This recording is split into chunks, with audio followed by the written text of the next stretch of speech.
Hi, everyone. Welcome back to another episode of The Progressive Bitcoiner. I'm your host, Trey Walsh, and today we have on the show Taimur Ahmad. Now, in this conversation, we get into economics, energy, macroeconomics, and a really important question basically throughout the whole conversation was, does Bitcoin actually fix this? So there was a lot of conversation and a bit of debate about what Bitcoin does and doesn't do. What should we be focusing on in Bitcoin? And it was just a really rich conversation with someone who also comes from the left with how they view the world and different ways they want to address things like the climate crisis, wealth inequality, humanitarian issues, and things like that. So this was a really great conversation that's probably going to leave you feeling more questions than answers, but a lot of times that's needed in this world and in our context. So I'm sure you'll be willing to learn and read a bit more after this conversation. And you can check out Tamur's work as well in his Substack in the show notes at the bottom, whether you're listening or you're watching on YouTube. So thanks again to Tamur for coming on the show. And if you're interested, you can check out our promo links as well to Sazmining to get a discount on miners with Sazmining or Jason Meyer's book, A Progressive's Case for Bitcoin as well. Those are in the show notes as usual. And if you have any questions, feel free to hit me up at hello@progressivebitcoiner.com. All right, enjoy the show, and we'll see you again next week.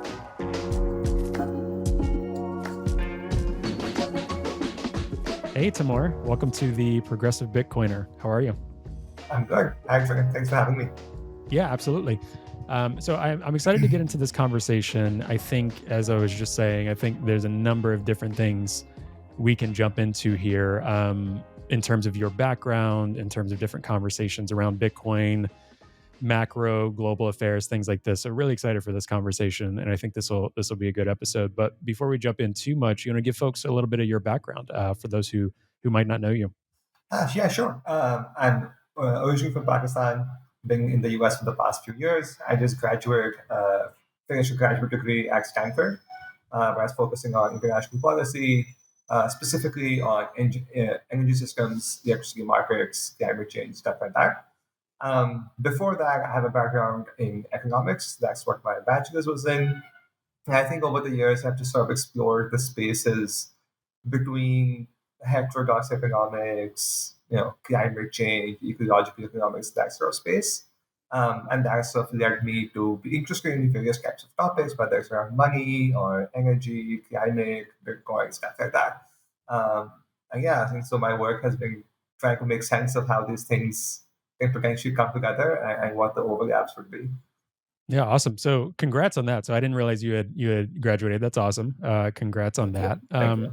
What what got you into Bitcoin in the first place? Because if we'll make sure that your writings, your Substack, and anywhere you want to point people are up in the show notes as well. But a lot of your writings or focus are not just on Bitcoin, and a lot of them arguably probably aren't on Bitcoin. But what first led you into Bitcoin?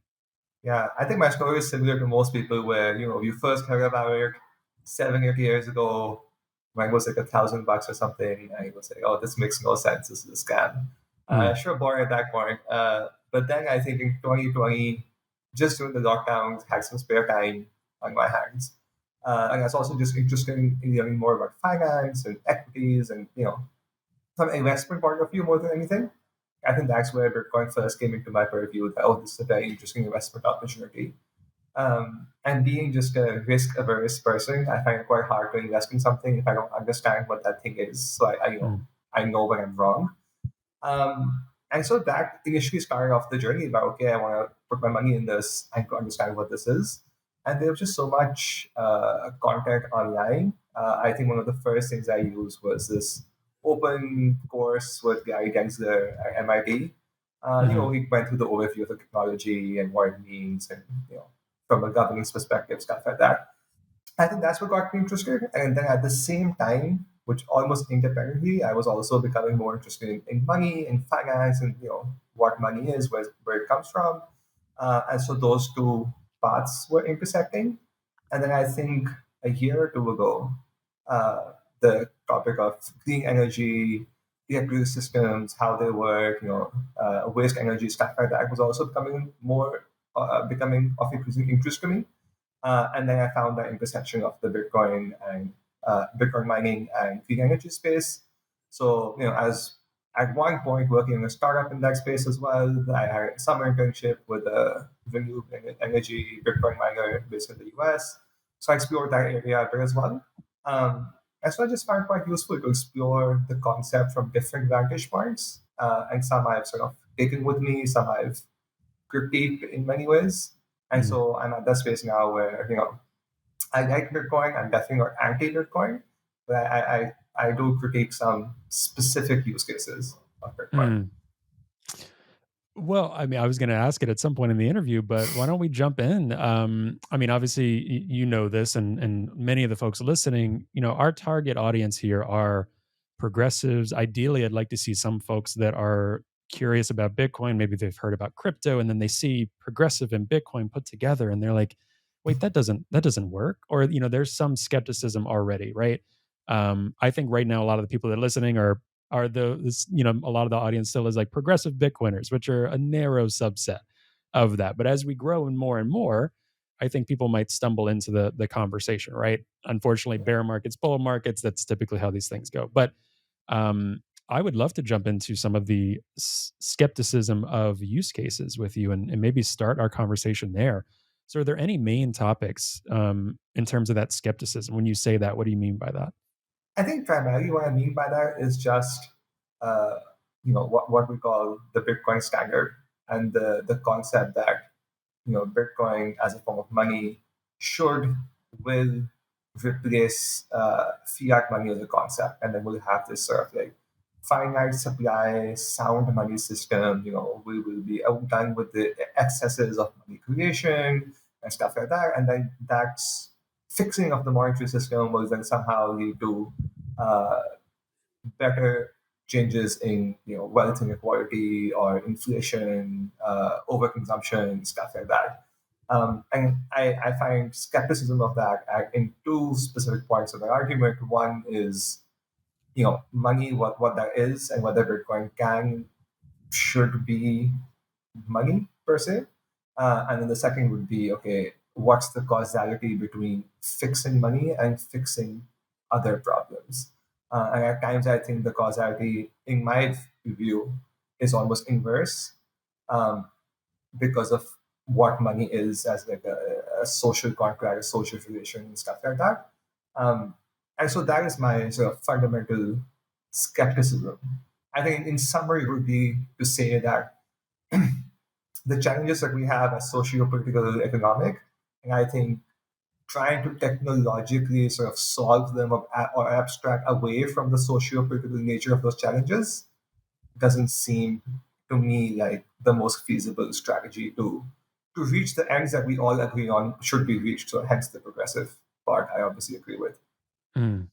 So one thing you said in there that I don't know that it's necessarily controversial, but you kind of a lot of people that are into Bitcoin think Bitcoin is money, um, which it is, and it is so many different things. It's a paradigm we've never had before. I think that's part of it too, or this technology we've never had in this particular way. So can you expand on that a little bit in terms of that use case? Because I think some people will be with you on, hey, we can have Bitcoin and we can have, fiat currencies. We can have nation state currencies, all of these other things, right? But when you talk about Bitcoin and money, is that conflict as big as you're kind of suggesting that it is, in terms of maybe Bitcoin isn't money? What is kind of the ideal use case in your mind for Bitcoin, or what makes it really appealing to you? Yeah, I think there are many use cases, and I think it comes from two parts of understand how I see financial services in the monetary system. I think there are tons of financial services that Bitcoin can provide. So initially, I think my excitement around Bitcoin was about this notion of banking the unbanked.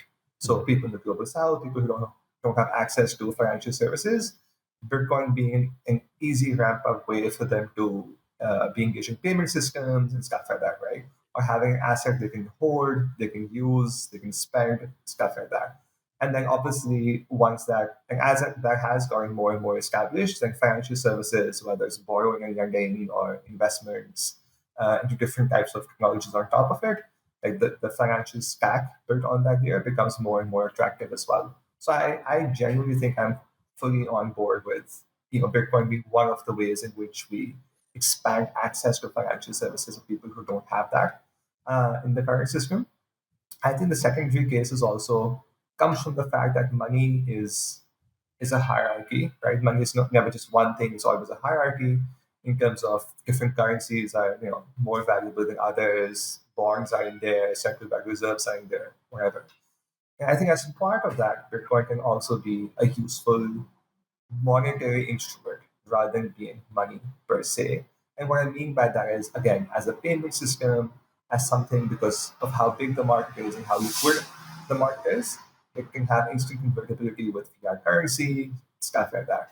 And the third thing I think then is for edge cases, right? You think of countries like Lebanon, maybe in extreme cases, Argentina, Turkey, where there is a breakdown of the domestic monetary system. Yeah, I think in those situations and instances, having Bitcoin again as a way to hoard your wealth or to use it as a means of payment is a great option as well.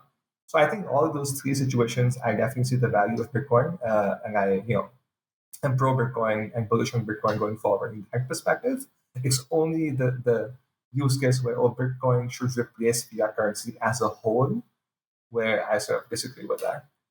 Got it. And what's your main point of disagreement there in terms of, is it that you don't think that is the purpose? Is it you think that would be bad? What's kind of the main point of contention there for you in terms of, you know, Bitcoin not replacing fiat currency? I think part of it is more conceptual to say that I'm from the school of thought where money is a particular project. You know, money comes out of a complex relationship between public and private actors. It's a legal project. It requires governance, law, property values, property rights, stuff like that, right? And so it always requires some form of agent who was exercising political authority to make money happen.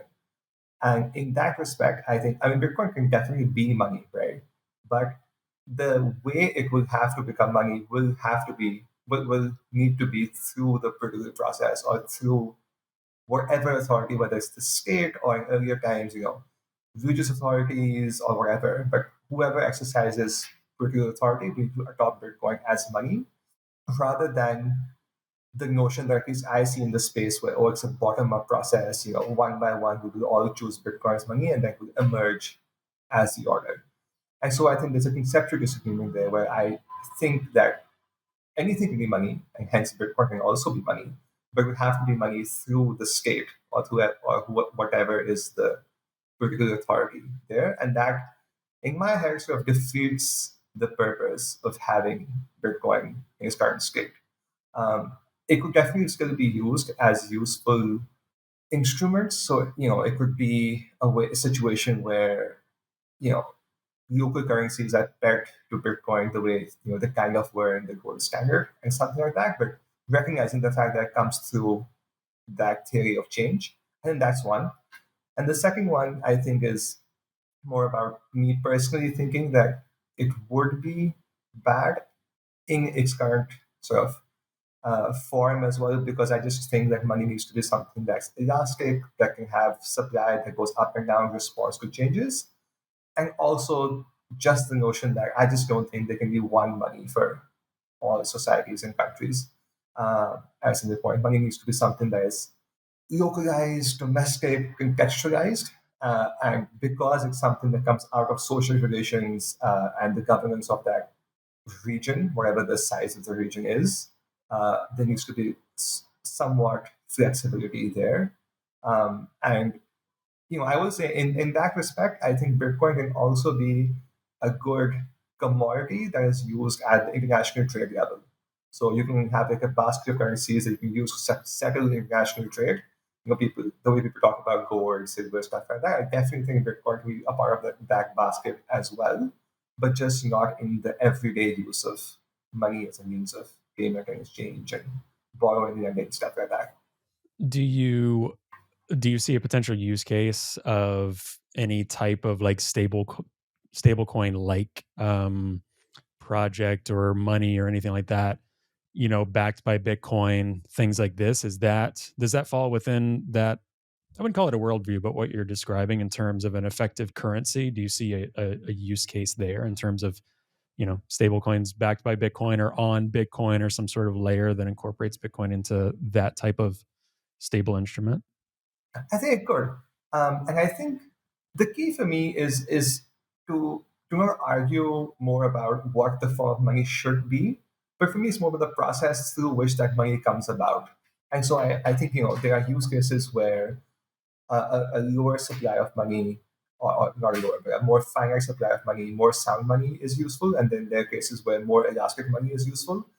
And it is about the context and the process through which that decision comes about, which is of more concern to me about have we fixed the distribution of power in society? Have we fixed the ownership of the means of production? Have we fixed the incentive systems in society that have then created whatever money system that is, whether it's pure Bitcoin or stable coins on Bitcoin or Bitcoin and fiat or whatever that is? And I think that framing for me is more important in terms of I don't think there's an ideal form of money for all times and places. I think it's more about the process and what has brought that money to become money. And I think viewing the current system that we have, about wealth inequality, overconsumption, all of those things, viewing the current fiat system as a creation of of a specific economic and social ideology helps us understand where we are more than just saying, oh, fiat as a concept leads to these things necessarily. And I think that distinction is quite critical and needs to apply to Bitcoin as well. That Bitcoin could be used for good or bad purposes. A priori you cannot say that Bitcoin through its nature leads to X, Y, or Z because it doesn't. It's just a tool, it's a technology. All forms of money, commodities are. It's about the process and the incentives and ownership of resources, power, that stuff that defines whether the tool is used for good, progressive or unprogressive things. Hmm. You've said we're 16 minutes into the recording, and I'm like, there's a book in your head. There's so much here. There's a series we could make on what you just said. I mean, first and foremost, I think you're almost writing the title of this episode for me. It's almost like in my head, I have like, does Bitcoin fix this? Question mark. Because Controversial. what I've seen, and I've said that it's in many places before, but I'm relatively new to Bitcoin in terms of I didn't really go down the rabbit hole until like very early 2021 was when I really jumped in and just kind of dove headfirst into the space. So even since then, I've seen a bit more robust conversation about people maybe saying, Bitcoin can start to address the problems in this way, not just a blanket Bitcoin fixes this, right? I mean, there's some things that we say just as terms that are fun to loop people in, right? But Yeah. I think people are being a little more thoughtful about the ways in which they're saying that. And a lot of what you brought up, one of my biggest concerns still, and Margot and I talked a little bit about this on her episode, and she brought up degrowth, which I know you have thoughts on as well. Income inequality and things like this, like a deeply in the US, something that I think progressives and those on the left think quite a bit about. Bitcoin doesn't necessarily fix that. And I have trouble wrapping my head around how do we address that. But I think what you brought up was really wise. There's a lot of things that Bitcoin can't fix, and that it's a neutral tool that can be used for good and for bad. I think there are certain things that it addresses and it helps us start to address certain problems, but more so, it also helps you think about things, think about the state, think about money, think about economics in ways I never thought about before. But it does push back on a lot of these notions. And you're right, we have to think about the power structures in society first. We have to think about these other things. It's not going to magically go away on a Bitcoin standard. I want to pull a little bit too on something you brought up in terms of you don't think it would kind of defeat the purpose of Bitcoin. I think I'm hearing you right when you say like if it were to go through a political process, right? Where let's say I don't want to put words in your mouth, but let's say like the US like tomorrow was like, okay, Bitcoin standard, that's our money. They did El Salvador but on steroids and like this is it. Are you saying that seems antithetical to Bitcoin and that would not be good for Bitcoin? Yeah, I'm saying that would be antithetical to the narrative around Bitcoin being a progressive tool. Hmm. I think it's important to recognize that, again, money comes, it's this uh, second order concept to the power and distribution of resources in society. And I think, you know, as someone who's been a self-defined leftist for a while, and who's read about the history of leftist movements, both in the early 20th century, but also in the 70s and 80s, and why, despite localized successes, it never really caught on. I think one of the things I've come to appreciate is just the power of the status quo as a system to co-opt any sort of resistance that comes in its way. Hmm. You know, it's epitomized by the fact that you see people wearing Che Guevara t-shirts for like $1 everywhere. Right? That is the epitome of a revolutionary movement being co-opted, a revolutionary figure being co-opted. Hmm. And I think that sort of understanding is what I apply to Bitcoin as well, if it gets adopted through the status quo, which is that there's no technology, no tool that is strong enough, it, or even just built in and of itself to defeat that power structure. Hmm. And so, yes, adoption of Bitcoin through the status quo would be antithetical to that. If Bitcoin gets adopted through a different structure, right? If that structure is unraveled and whatever comes next, the social relations of whatever comes next requires something like Bitcoin, I would be fully for it, right? Again, going back to the fact that a priori it's very hard to say what the ideal money for a specific time and place would be. Hmm. So yeah, I think that's important. I think it's important to recognize that whether it was commodity money 100, 200, 300 years ago, whether it was fiat money, they both forms of money who came out of political projects where the state or the elites were trying to impose their power on a system. The founding of the American state, the country is a part of that struggle where the taxes, and then the post-revolutionary, what do we do? We don't have any gold, silver in America. How do we pay our soldiers? Is an inherent part of that struggle to recognize Hmm. that the U.S. is trying to get away from British hegemony, and that's true everywhere. So I think that recognition, as you said, is important. Where the ends, the means define the end, so to say. The Hmm. end is not predefined, and it's not just about once we get to Bitcoin adoption, it's over. It's about how we get to Bitcoin adoption that defines whether it's good or bad. Yeah, yeah, and I've been saying for a while, and mainly because I hear from others as well, that Bitcoin is a tool, right? Bitcoin is never the end, and when folks talk about Bitcoin as the end a lot, I think that affects mainstream adoption. That affects people actually understanding what the problems are. Never mind people actually like buying and owning it and reaping the personal benefits of it. But if we only talk about Bitcoin in these utopian ways with that as the end, of course, then people are skeptic about or not seeing the human benefits of this or the planetary benefits or whatever. As you were talking, I was pulling up I don't even know what to call it now, note, tweet, whatever, on X here. And Andrew Bailey tweeted today at the day of recording. He said most public personalities, no matter their title, because you talked about status quo, right? So he said most public personalities, no matter their title or purported profession, are in fact entertainers. Their job is not to inform or produce or lead, it is to attract attention. One of these truths I work hard to accept, and that it helps me understand and be at peace with the world. Elon, entertainer. Trump, entertainer. American representatives and senators, nearly anyone with more than 250,000 Twitter followers, entertainers all. I simply do not expect these people to tell the truth or be otherwise useful. I accept this and breathe easy.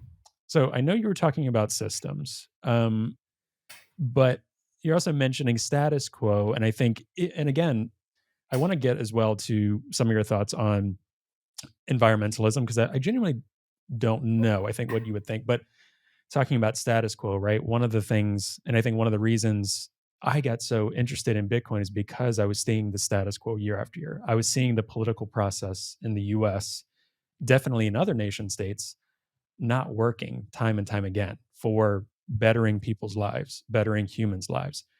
The same, I think, applies to environmentalist causes, right? We've seen a lot of protests and a lot of things, whether it's Occupy, environment, and some people would just argue straight out they've done nothing. Other people would argue, okay, they have done something. Here's the ripple effect. Here's how this conversation happened in this. Um, but I think that's one of the reasons many of us are into Bitcoin is because it might be able to start addressing some of these things in different and unique ways and use cases. Whether it's Bitcoin mining, whether it's different store value and different things like that, money transmission. But for you, speaking of status quo, I know you've had some different writings on the environmentalism.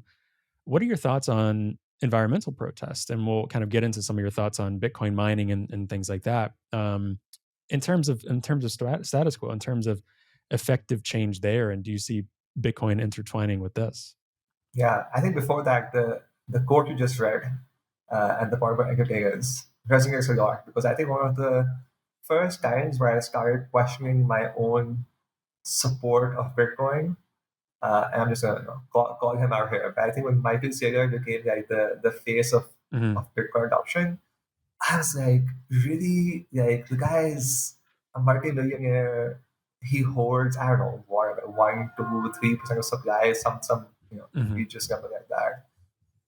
And yet somehow he is going to be a part of this decentralized, progressive, whether in a libertarian perspective or not, movement that's going to free us from corporate interests and profiteering and whatever. That just seems antithetical to the mission of the movement itself. To have these, as you said, people with millions of followers, entertainers, rich people in so many ways, become the intellectual thought leaders of a movement. I mean, it's a bit confusing to me how that has caught on over the past 2 or 3 years. Um, Yeah, or when Elon was like, "Oh, ah, Tesla that holds was the peak of Bitcoin." it. Yeah, that was the Right. peak of. Yeah, and that's not to mention there's so many other conversations we can bring up, like BlackRock ETFs and all of this stuff in the U.S. Right? I I've questioned many times. I'm like, is Bitcoin even successful, or is the point of Bitcoin to get outside of this small peer-to-peer network that it was at its inception? Did it?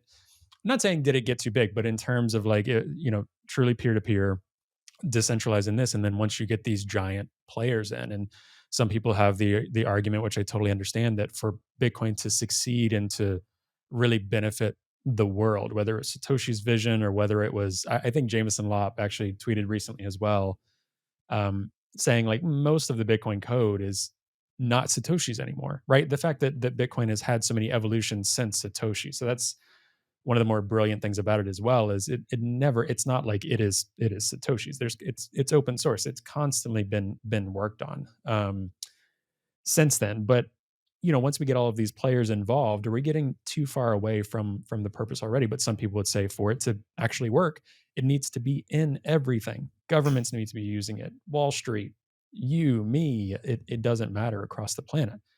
And I like similar to you, the more big figures come in, the way companies come in, it definitely makes me pause at the very least. Yeah, I think there's a lot of, this is again a bit tangential, but I think there's a lot of overlap between how people see religion and religious movements and Bitcoin. And it's not Mhm, to be your typical, oh, they're zealous or whatever, but in sociological terms, almost, right?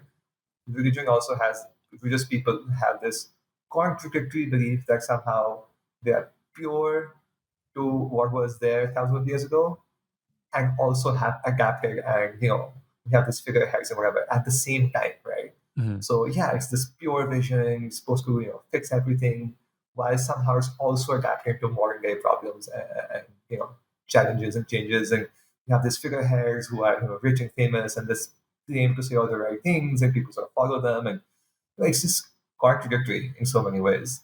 And I think mhm, Bitcoin has gone through a similar, and it's not just Bitcoin or religion. I think all socio-political movements go through this process of figureheads, and you know, Marxism definitely has gone through the process of, oh, did Marx actually say this, mhm, 200 years ago? If not, then we can't, be on board with this, while also saying that, oh, modern day environmental problems or financial problems require an adaptation of the original theory. Both cannot be true at the same time.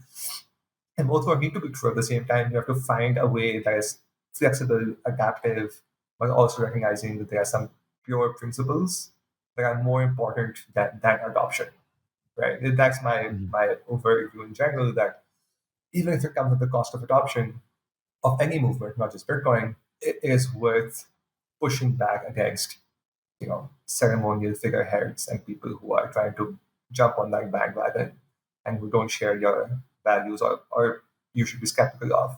Just Mm. because it pushes your movement forward, it should not be accepted. Yeah, and I mean, it's similar mindset to me, but one of my least favorite concepts as well is the single issue voter with Bitcoin, Oh yeah. in politics. Drives me nuts, from day one when I've heard that, right? Because there's a lot of what's great about Bitcoin, like we cannot, and it's kind of ironic because, right, I'm running this progressive Bitcoiner podcast, but in the context of, I think there needs to be diversity of perspective and voices in the Bitcoin media landscape. Not because I think Bitcoin is a tool of the Democratic Party or progressive values, or, and this podcast has no party association. We're talking about values here. Bitcoin is neutral and a tool, right? There are a Mhm. lot of people that hold, use, and talk about Bitcoin that I would vehemently disagree with, and we don't share the same values, right? Just because you're into Bitcoin does not mean our values are the same. And I think, and I don't mean that in a negative way. I mean it in terms of like, that can also be the beauty of like, Bitcoin is not a value system in that regard. It is not, you do not have to be a single issue voter to be into Bitcoin. Like the more we can hit home first in terms of this podcast, hey, if you're progressive and skeptical, you don't need to be. Like here are some of the other things that might align with your values as a progressive. Okay, once you're there, then realize Bitcoin is a neutral tool. Let's get into some of the nuances that you and I are talking about now, which is people can use Bitcoin for good and bad. Bitcoin won't fix everything, right? So, this episode, even just our conversation here, I wouldn't necessarily recommend to someone who's brand new to Bitcoin, right? But I also want to get into some of these nuanced conversations, um, on Bitcoin, especially with a value system.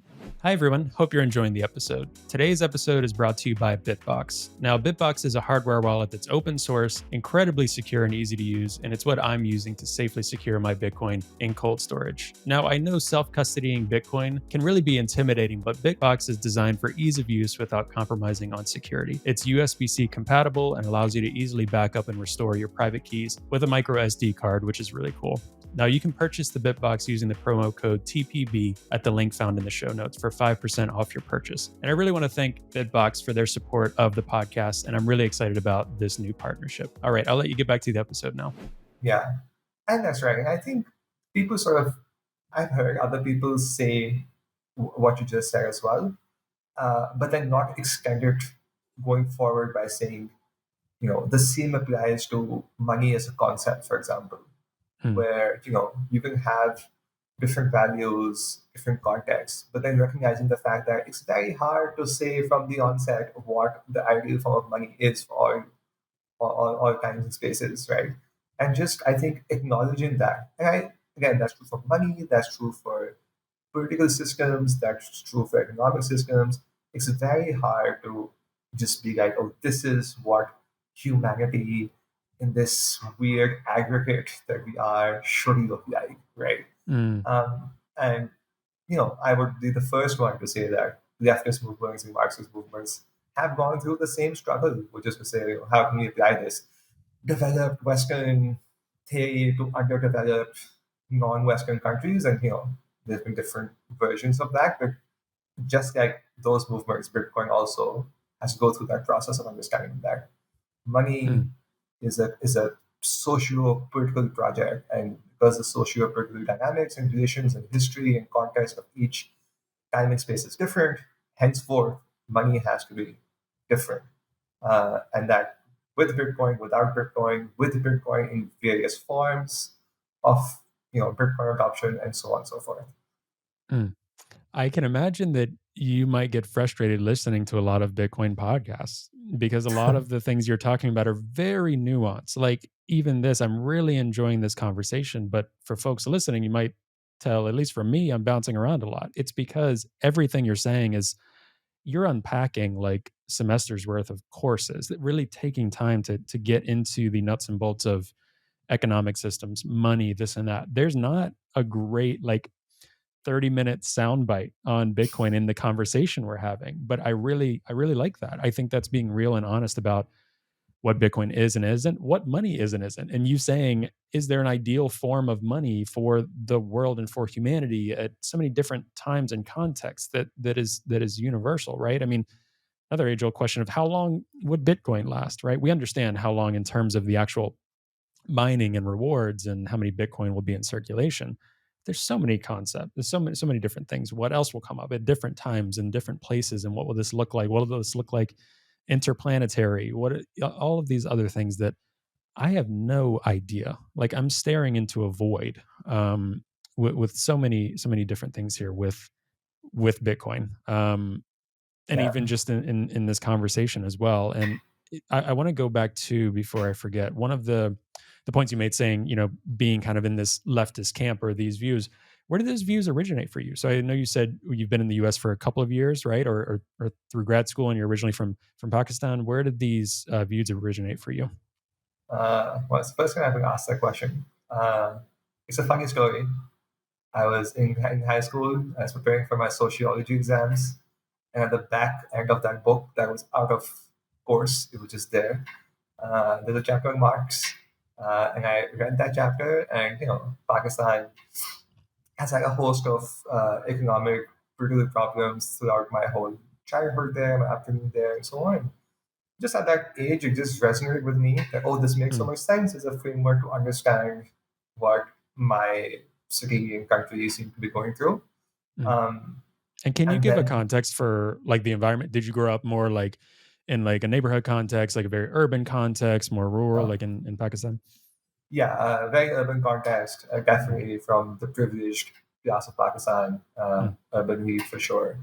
And I think a space, I think Pakistan, as well as most other countries, at a time when there was a lot of political conversations, but ideology wasn't a concept. I think that the mm, thing that's changed over the past 10 years, just in me being in college and then grad school and whatever, is that people now have openly expressed their ideologies. I'm X and Y, Z. When I was growing up, I think when all of us were growing up, it wasn't a thing to say that you were, supporting a political party.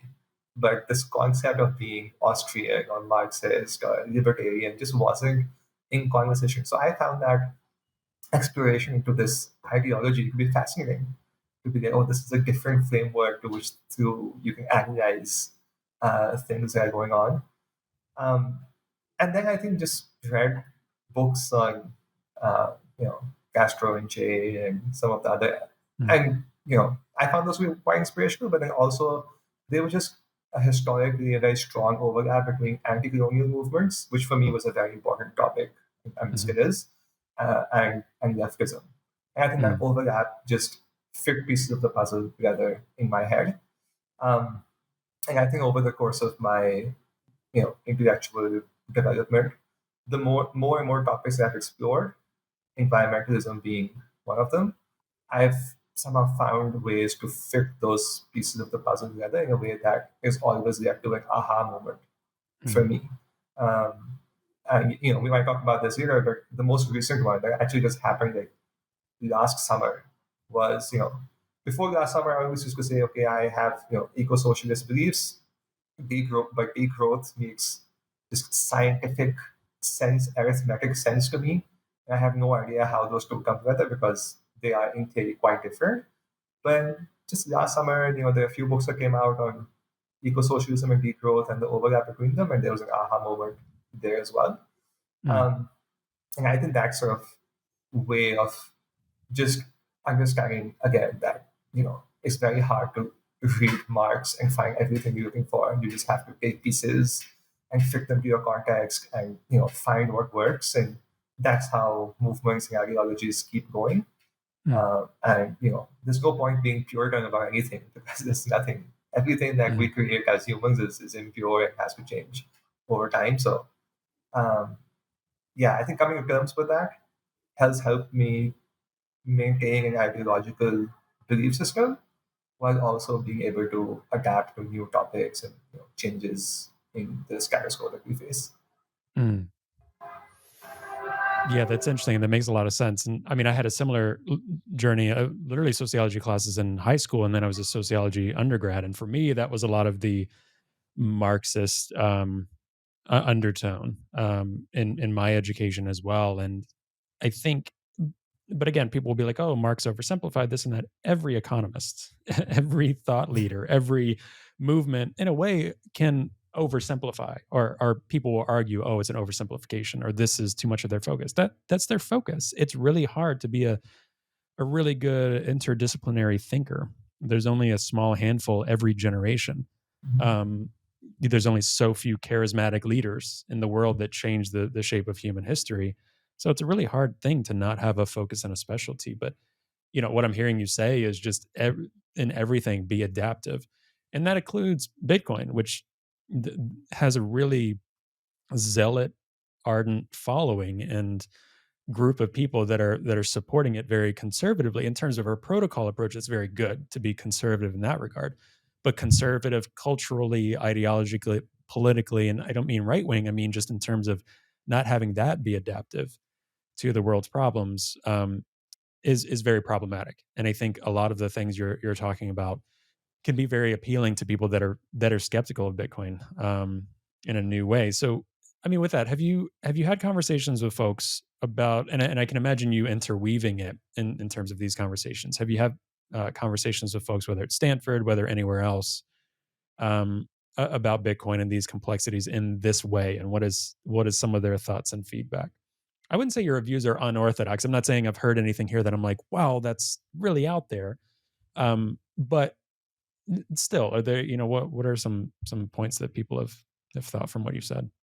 I think the funny thing over the past 2 years is my interactions on Twitter, where I have this community of Bitcoin people who I've been talking to for a few years. There's always like, oh, this guy doesn't get Bitcoin, he's anti-Bitcoin or whatever. Mhm, And then mhm. in the real world, people are like, oh, this guy is like a Bitcoin bro, he's like a crypto bro, whatever. Yeah, yeah. So it's been interesting trying to find those two So you make opposing. no friends in any It's been, context in yeah, terms of Bitcoin, my right? real, my in-person friends at Stanford have always been like, why are you like this crypto bro person? And I'm Yeah, like, yeah. I'm not like that. So it's been hard to balance those two together. um I do think that over the past 2 years, especially in 2021 and early 2022, when the bull market was fully underway, I mean, the amount of shitcoin projects that I saw on Stanford campus was like appalling. Mm, Like all kinds of DeFi projects being pitched and stuff like that. And that just made me more and more resolute about Bitcoin being a singular sort of special currency or cryptographic project in that perspective.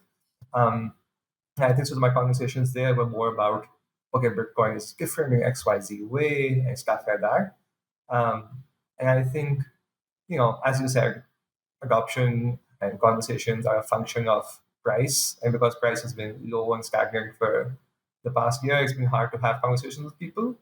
But also, I think the one thing that has changed is just over the past year, I think 2022 specifically and then 2023 have been the 2 years of tail risk and panics. And there's been so much going on in the world. People don't really have, I would say, the time or the mental capacity anymore to talk more about conceptual existential things. So whether it's on the weather and climate side of things, or whether it's on financial crises, debt crises, inflation, shortages in the global south and stuff like that, people have become a lot more in tune with immediate crises that we're facing, and of course, rightly so, because they are the need of the hour. And I found that the space for conversation, some of these more conceptual topics, whether it's Bitcoin or just broader systemic change in general, has become smaller mm. over time. So I think that's been challenging to how you weave together people's immediate crises and worries and anxieties with some of these more conceptual um, topics and solutions. Mm. Is it is it easier as well? Because I know you have some thoughts and different things you've written as well, just about I mean, I hate this term because it acts as if there's a singular. It's kind of like when people say Africa, global South. There's so many different contexts for Bitcoin or for state failure or for humanitarian crises, environmental crises. There's so many different contexts. But when you think about different participants in the global south or different communities that are using Bitcoin in a really, really peer-to-peer way or transitioning their wealth across state lines and different things like this, where in the US there just isn't a context for Bitcoin. Arguably would say we don't need Bitcoin in so many ways, right? We have PayPal, we have people's bank accounts, we don't have hyperinflation. There's so many different things to where people are like, yeah, you crypto bro. And I get why they're still saying that to this day. And I hope there's not really a case where there's some societal meltdown and you're trying to grasp onto something that will hold any value so that you can live. Like I hope and don't see that occurring anytime soon, and hopefully not in our lifetime. But do you think those conversations are a little bit easier when you focus on specific projects and specific concepts or townships in South Africa that are focusing on this or anything like that beyond the conceptual conversations? Yeah, I think so. I think I sort of experienced that firsthand. At one point in 2022, a friend and I we were working on this startup idea for Bitcoin mining and renewable energy microgrids in countries like Kenya. Mm. And just in pitching that idea, both to investors, but also just to explaining that to friends, I think it was a way that it made a lot more sense to people in specific contexts. So, okay, you don't need to worry about Bitcoin's issuance policy or whatever. You need to understand how, you can monetize waste energy through Bitcoin mining and how that can create a source of revenue for this rural impoverished community in Kenya, for example. Or, there's this company whose name I've forgotten now in South Africa who use Bitcoin mining as a way to install solar panels for schools and hospitals and stuff like that. And I think those specific projects help people, um, you know, disassociate the politics or whatever their worldview is from a specific use case. And once you explain to them the mechanics of that use case, people are more willing to take a step forward. And I Mm. think in financial services, again, it's been similar, where I've personally heard projects from Nigeria and Kenya, and somewhat I think in countries like India, talk more about how can we create a payment system for people who have a smartphone, but don't have a bank account and stuff like that. Um, for a payment system for those people without the risk of censorship, because that is a big problem, obviously, where Mhm. big things like M-Pesa or whatever are at risk of censorship from government action.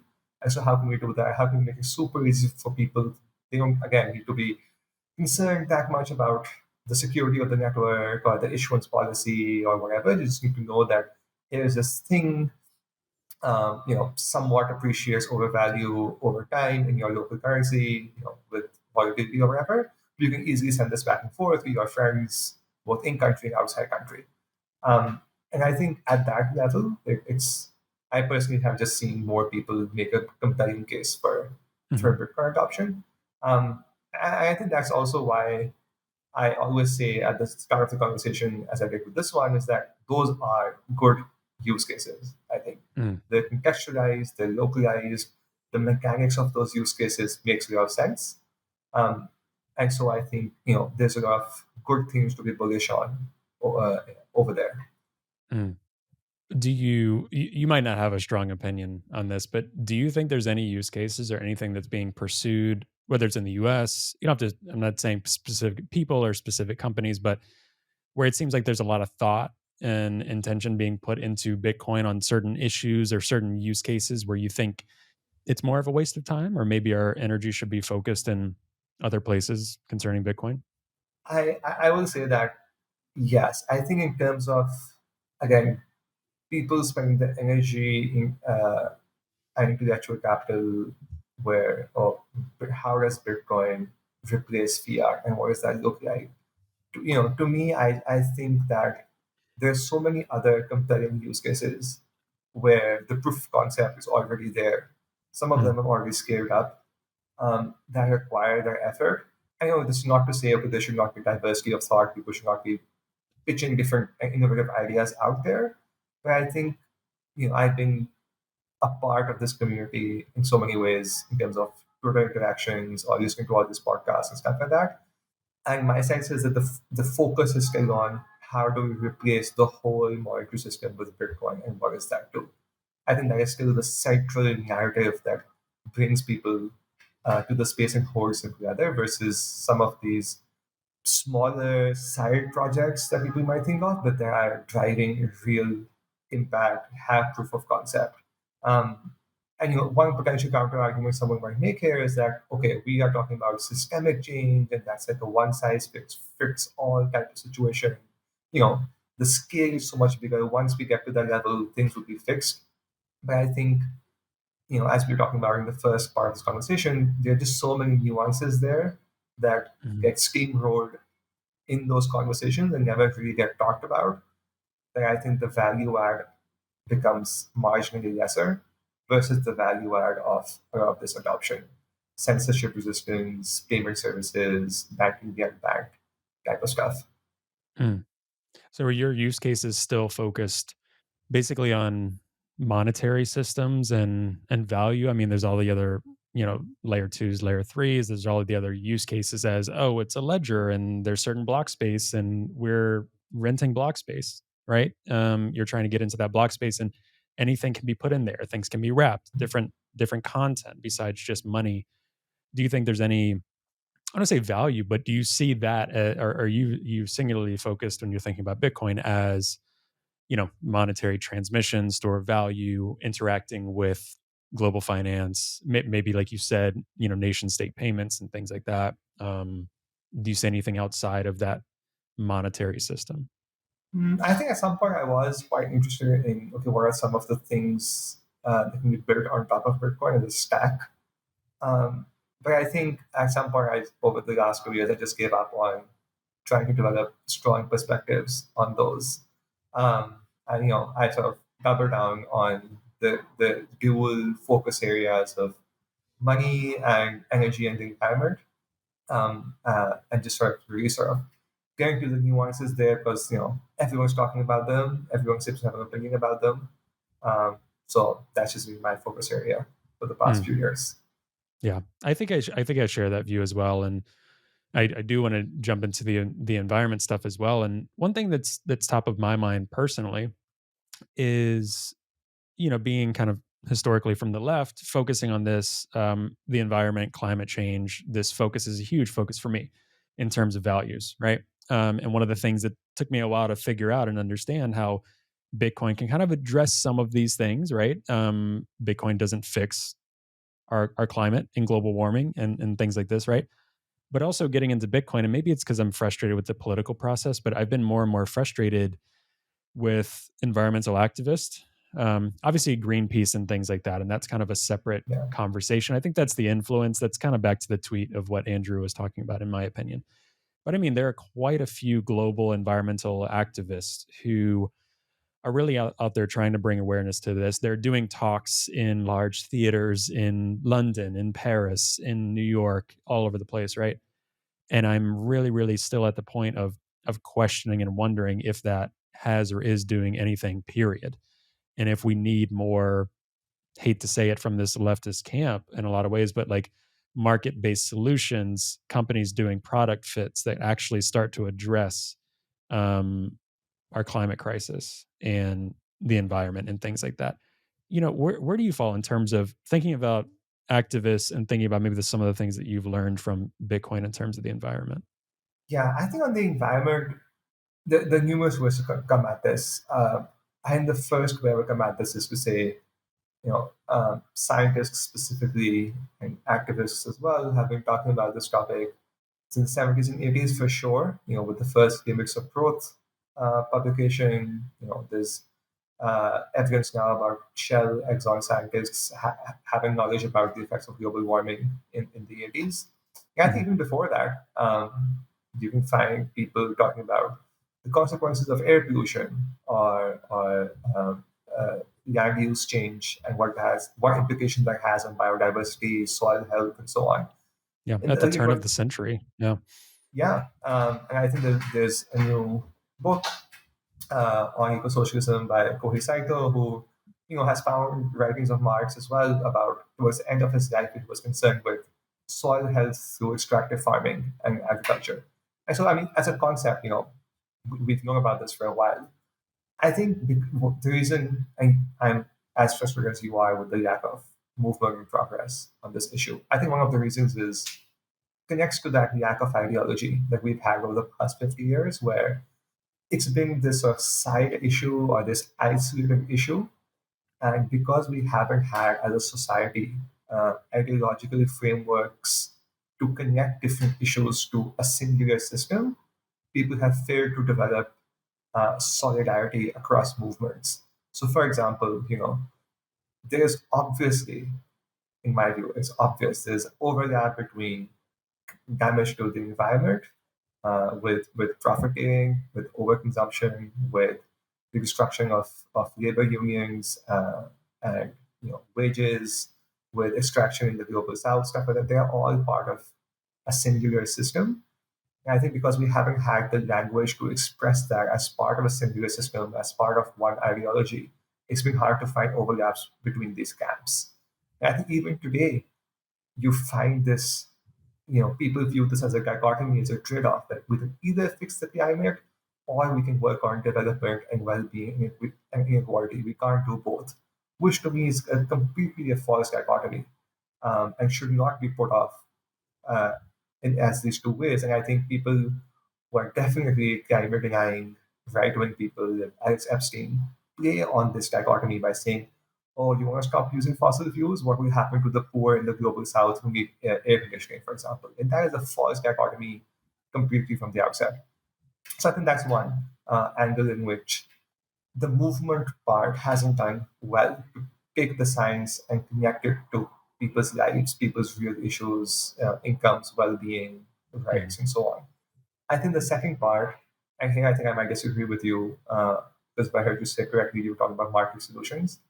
I think over the past 10 years, the climate movement has, in my view, become co-opted by private companies as this, it's the next wave of agribusiness, basically. What can we Mhm. do to be carbon neutral? What can we do to be green? Stuff like that, without actually responding to the science, which talks about excessive resource extraction, excessive consumption, excessive waste, driven by this unquenchable thirst for profit and stuff like that. Mhm. And so I think that combination of the two things, where the movements, they're doing better now, but for the most part, failed to make those connections. And now this co-option of this narrative by private sector agents or the elite to, greenwash themselves and be woke has led to this precarious situation where it's very hard to see what the step forward is. Because as you said, right, the political process we know is captured by the elites and doesn't work, right? The companies and the people who control our resources, whether it's energy resources, raw materials, finance, supply chains, are part of that system as well, and they have somewhat co-opted the green narrative. At the same time, there really isn't the basis for a strong social movement to counter that. So where do we go from here? And I think that question is, the question facing um, people who are concerned about the climate and inequality wherever at the same time. You know, I have this tweet somewhere, I don't know who, but some climate scientist recently where he was like, we don't need any more climate books, for example. You know, Mhm. we know what the problem is. Okay, scientists can do their own thing, obviously, but the 50th climate book talking about heat waves and whatever isn't going to do anything, right? We know what the problem Right. is and what we do. The singular focus now needs to be on how do we get the broad support uh, to make it happen. And I think in those ways, and I'll just end on this point. I think in those ways is imperative for people like us, basically, right, who are educated and have the privilege to create content, I would say, um, to find overlaps between all these different topics. and make people realize that it is actually not, do I fight against climate change or inequality or censorship or global south democratization or whatever. They are all part of a singular effort, and that's how systems and power structures work. Mm. I think when I was talking about market stuff as well, and I think it's because kind of the biggest metaphor I think about in life, and I think it might be my cynicism with a lot of things I've seen for a while now, is the Trojan horse theory, and you can apply that to so many things. But the horse theory in Bitcoin, which isn't some original thing, but I heard Alex Gladstein kind of beat his drum about this the most initially, in terms of like taking the way the world is, right? Because this world isn't changing, the power dynamics, the influencer dynamics that I was referring to, government, states, centralization, all of this isn't changing overnight. So how do we take it as is and use that, right? And so when I'm saying market, it might be like, how can a company profit off of Bitcoin mining using flared methane that will actually help reduce the most harmful emissions in our climate? Like, how do we do that? And that might help 0.00001%, and at least be somewhat beneficial. Then how do we replicate that and create a wave? So, because right now, what I'm seeing in terms of governments, in terms of activists, in terms of some of the things we've been talking about, is every year, again, not to oversimplify, but the planet is getting warmer. Like, weather is more extreme. This summer especially, right? And like you said, scientists are been saying these things for so long. We don't need another book on it to understand what is the macro problem we're trying to deal with here. Now, solutions are complicated for sure. So that for me is like, maybe it's just because I'm running out of steam trying to think of other other ways to help. But I'm like, let's use whatever negative things in this world, greed, people's egos, competition, some of these things have been so harmful from a leftist perspective, and just utilize that. And we're not tricking anyone, we're not deceiving anyone, but kind of using that to address some of these issues. And the climate is one. Yeah, I think the one thing that I've learned recently over the past couple of years, you know, has been, what do we think of as the market and the state? So I'm going to take a step back and become a little more conceptual here. But as you will hear leftists say, and as I used to think until recently, markets are bad and states are obviously not good, but states can be good, and that should be the focus area for us moving forward. I think through, and this actually happened through exploring the topic of money and what money is and where it comes from. This notion that actually they are not a dichotomy. States and markets are this symbiotic relationship where Mhm. one cannot exist without the other, and in some ways, states create the market, whatever market that may be, through property rights and contract law and money, right? And money comes out of, money is the marketplace in and of itself, so it comes out of this process as well.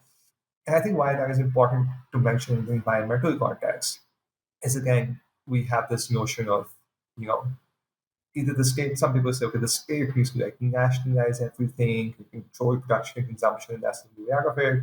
Other people, for different reasons, one of them being your reasoning is we need to, move market forces in this direction through whatever means possible. And I think, and in some ways, the past 1 year with the Inflation Reduction Act has shown that they move together, right?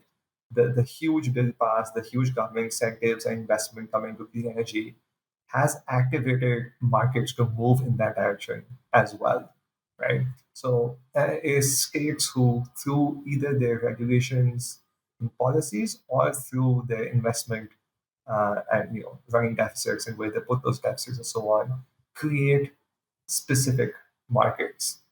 And so then the question for environmentalists is, um, you know, and I think the most pernicious thing, actually, underneath all of this, the most pernicious thing has been mainstream economic principles that have distorted everyone's worldview, whether they're on the left or the right. We all believe the same myths about how the economy works, about supply demand curves and governments borrow money and banks intermediate money. Where does money come from? We don't know. It just exists. It's just there. Like we all suffer from the same issue. And so countering those myths, I think, is one way to develop action and recognize the range of tools we actually have to catalyze change. I think there has been progress post-COVID in recognizing, at least in the US, the ability of the state to galvanize markets in certain directions. And there's obviously the risk there of that being used for the wrong things, because, as we agree, the state is captured by a handful of people. But that, for me, just makes the case even more of reforming the state as it exists today. Right? The state has all these tools, as the creator of money, as the creator of regulation and governance, as the single biggest organizing agent in a complex system. And so we need to use those tools for better ends, basically. And that, I think, is a struggle that needs to be the focus area, and that will then also lead to changes in the money system and whatever. And this almost comes full circle to being maybe to achieve that end, to achieve the ends of this reform state, we then have Bitcoin as money in different shapes and forms. And so this is like coming full circle about the fact that the state is and always has been, and in different shapes and forms obviously, is and always has been the organizing agent of a complex economy and society. And apart from the anarchist theory, I don't think there's a way to move beyond that directly. There's a way to maybe move beyond that once we have some of these immediate challenges, not hitting us in the face.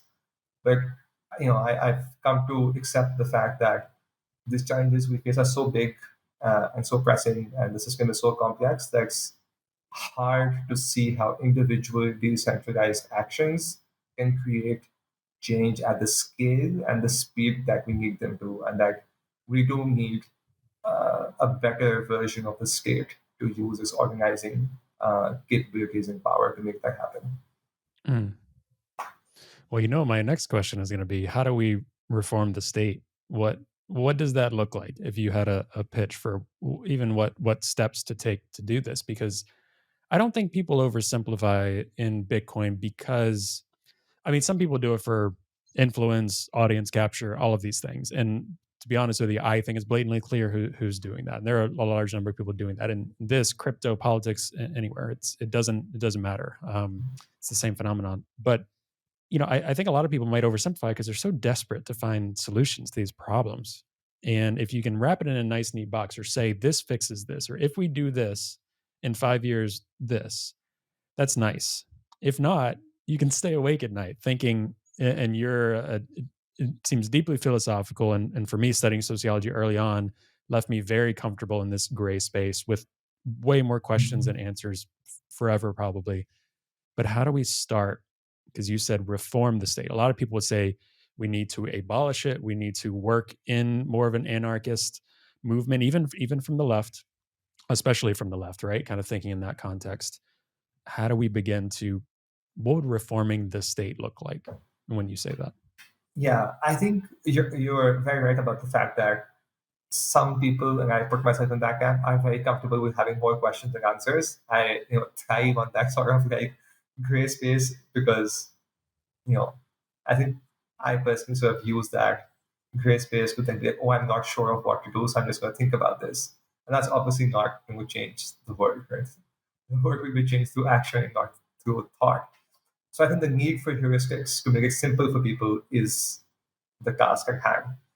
And I think so the heuristic for reforming the state should be about the fact that what creates change, both what creates the injustice that exists today and hence will create to a better world tomorrow, is who owns the real resources and the material resources that we need to survive. And I think reform the state can be simplified to the fact that the current version of the state creates a system where it protects and enables the few to control those resources.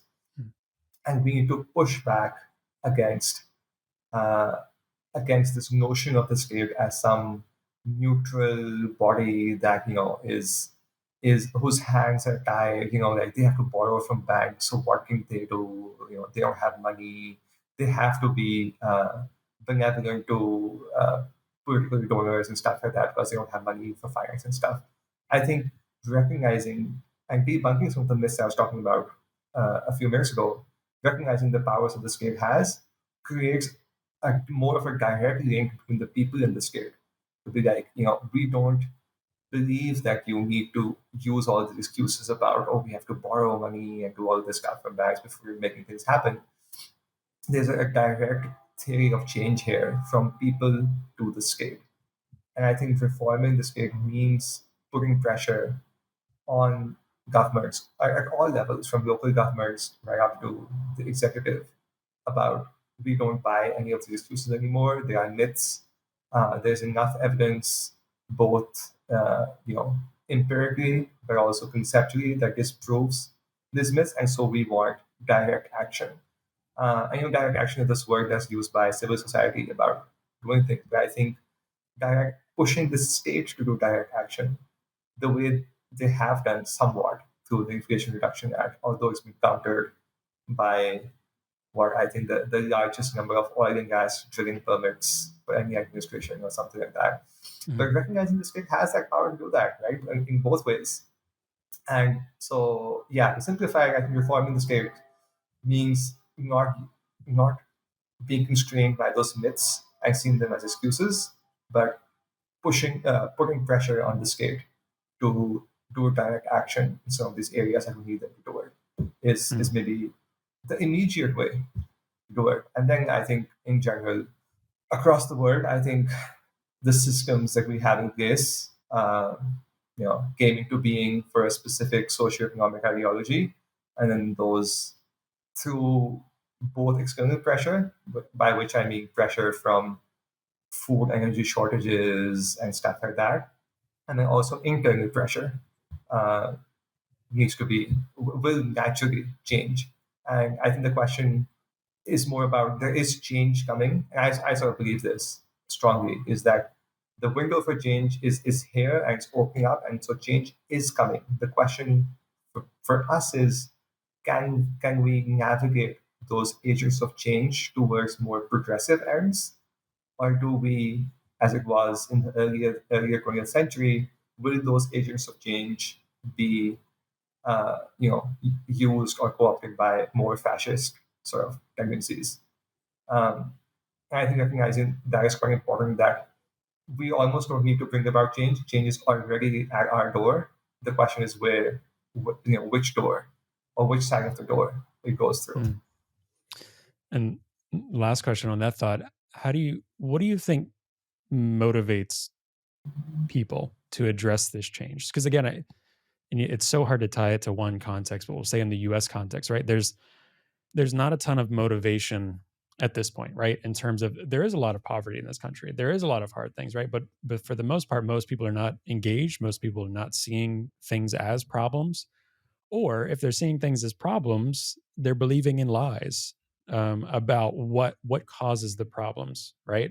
Or they're being told half truths, or they're getting upset about things and voting on things that actually won't improve their lives. It's ideologically driven. In the U.S., it's terrible and will only continue to get worse in this next political cycle. So I'm very weary of that. I'm very worried about that in the U.S. context. I agree. I think a lot of people, step one, people can understand something's not right here.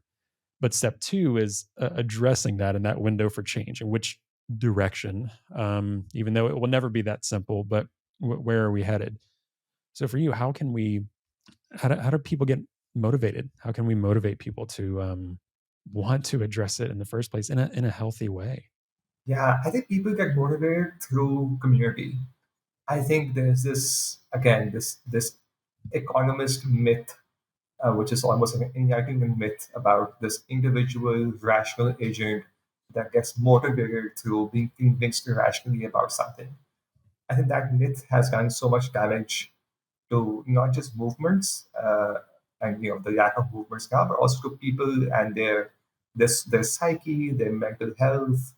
And I think that's why there's so much despair and anxiety, where, as you said, people recognize there's something wrong, but rather than that being a motivational factor, it becomes a source of anxiety and despair and depression. And I think that's because of individualism and people feeling alone, or this is only happening to me, or what can I do about it in the face of this massive system. I think the only way to motivate people is through movements, through communities, to making people to. And it's not just about, we say, oh, how do you connect a farmer in the Midwest to an urban poor in New York, for example, right? It's not just about making them both realize that both they are victims of the same system. But in also real ways, if you think about, and I think about this in the US a lot actually, the urban design of US cities is designed to be so individualistic, where you are so far apart from people and communal spaces and so on, right? So how do we create spaces where people see, not just interact more, but they see each other and their lives more. And through the act of, I think, seeing and experiencing each other's lives, people naturally develop not just sympathy or empathy, but a sense of understanding of how similar they are in the struggles that they have, versus Hmm. sort of academically trying to convince people that, oh, you have the same struggles, you should be part of this movement. And I Mhm. think academically people try whatever, and I think that's part of why things like Occupy and so on haven't really kicked off, even though they were obviously saying all the right things. But because in people's everyday lives, they don't have that source of community, or that source of recognizing that, my neighbor has a different problem, I have a different problem, but oh, we're talking about the same things as the source of our problems, what's up with that, stuff like that.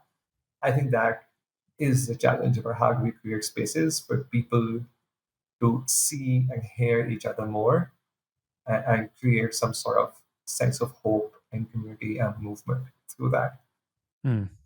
Yeah, and my hope is that regardless of whether in the context of Bitcoin, regardless of how much Bitcoin someone has, how much they get involved with it or researching it or this and that, that on its best day, that Bitcoin and those who talk about it and advocate for it talk about it in the way of community, talk about it in the way of there's a lot of problems in this world and it doesn't have to be this way. It doesn't mean that Bitcoin fixes everything or fixes that specific thing or that this is the answer, right? But it's starting with these are some of the problems, but we can we can build a community, we can talk together, we can advocate, we can push, we can use these inalienable rights, we can use a lot of these things in the context of the US, but many nations to bring about change. And I think reminding people of that, because even as you were saying that, like I know this, but even as you just said that, I left feeling a little bit more hopeful than I did 5 minutes ago about this. And I know what you're saying, and I get it. And maybe it's because I'm spending too much time staring at certain things that are problems. Because again, I joke like I'm always like an amateur sociologist, but really thought I was going to kind of build that into a PhD before I went in a different direction with nonprofits. But got really good at studying and identifying problems, and still that kind of carries with me to this day. I really like looking at problems, identifying problems, but solutions. I'm like, you might want to ask someone else. I'm not sure. I'll be here to point out the problem. Not really. I think I'm getting a little bit better on that. But for me, Bitcoin has created a bit more optimism, right? Not because of like Bitcoin itself, but I think also the other things it's illuminated or introduced me to other communities and ways they're doing things around the world. And I think that's really cool. But I think I agree with you with what you're saying. Yeah, Finding that community is really hard. And I think people have to be really intentional about it for that to happen, though. yeah. I think on the Bitcoin part, I will say, in that essay series I wrote for Bitcoin Magazine last year, I mean, it was Mm, like a very, very long critique of Bitcoin. But the first few paragraphs were acknowledging the fact that the Bitcoin community has done something which I think is quite exceptional, which is create this sense of shared values, at least in the first principle sense, right? On other mhm. social issues, as we said, we disagree with so many Bitcoiners, Sure. but Yeah. in those first principles, and the notion of just like, okay, we're occupying this space, even though it's, you know, used to be a digital space, and now there's so many of these. physical spaces where we can meet up and talk about these topics. But just the act of doing that has created this window for people who did not think about money or the state or whatever, or banks and stuff like that. It's created that window of opportunity for people to do that and to think about it. And I critique the solutions they reach and the analysis that they might have. But the act of doing that itself, I think, has been quite exceptional and inspirational. And I think that's why I just haven't given up on the communities. I still engage with it because I think they ask all the right questions. And I think my sort of final wish would be that to not see Bitcoin as the first thing that is critiquing these things and to say, okay, Bitcoin is my window into these questions, but there are decades, in some cases, centuries of literature that have been critiquing the same systems, the same problems. And so how do we, find overlaps in those rather than, I think too many people think that, oh, this is the first time I've heard of this. And so my only way forward now is through Bitcoin. Versus I think people need to explore along with Bitcoin the literature, I would say from the leftist perspective that has been talking about the same issues and crises for many, many decades, if not centuries. Yeah. So proof of work, as people like to say all the time in the Bitcoin community, but like actually doing it, actually getting into the nuance and studying it and getting outside of that Twitter community, that whatever it is, right? And seeing the complexities here. Yeah. That's amazing. I want to thank you for taking the time today. This was really great. I've got a lot to think about even after this one, and we'll have to do this again sometime. But is there anywhere you want to point people to? We'll include all this in show notes in terms of things you're thinking about, work you're doing, things like that. Yeah, I think my Twitter is where I share my daily dose of dooms news every day. But my Substack, Fictitious Capital, is where I take a step back from politics and all those things and just try and explain basic systemic concepts like energy, raw materials, supply chains, money, just so that we can try and create a shared sense, a shared fact base before then we start disagreeing on what to do about things. So yeah, Substack is where I have my more serious work, but Twitter for shit posting and arguing with people. Great, that's awesome. All right, awesome. Well, thank you so much. Folks, be sure to check out Tamur's writings and appreciate you doing this. Yeah, thank you so much.